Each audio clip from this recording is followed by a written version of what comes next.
Hi, my name is Brett with Anvil Music and Media, and I know you're wondering, should I really purchase this Apple Trackpad? If you're already by any chance into Apple products and you have multiple items that you use, this may be the item for you. However, there are plenty of other models out there that rival this trackpad. For example, the Kensington trackpad, I feel like is a better fit. Now that's personally for me, but you'll have to make that decision. Now about this trackpad, Apple allows you to pinch, it allows you to swipe. Number two, it of course looks very nice on your desk of how it looks in its place in front of your computer. Lastly, the long battery life. Like, I don't really change the battery that often. So what I do also like about the trackpad is it's something called force ergonomics. It has different levels and it responds differently to the pressure of your finger. The trackpad sits at a slight angle, and if you're like me, you're working possibly overtime many hours of the day, it can have an effect on your wrist. Portability is also great for this trackpad.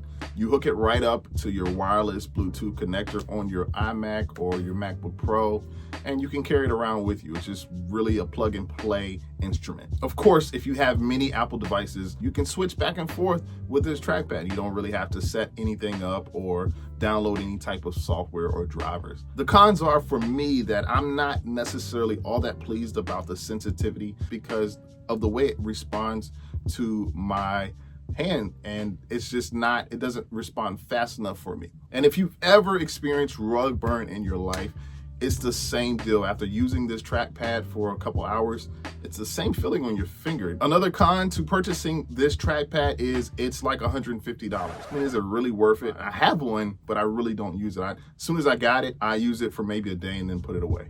Oh, another con is the trackpad lacks accessibility. There's really no way to access custom features on this trackpad. You can't save shortcuts for different programs such as Adobe or Logic or Final Cut Pro.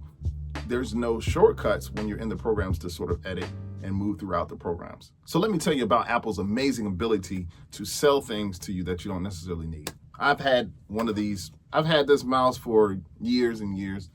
And at the time, I wanted to buy something to upgrade. I really didn't need the trackpad, but it looks so great. Like I said, marketing is what Apple does. As you can tell, the trackpad is very sleek. It just looks nice. Was it something I necessarily need? Absolutely no.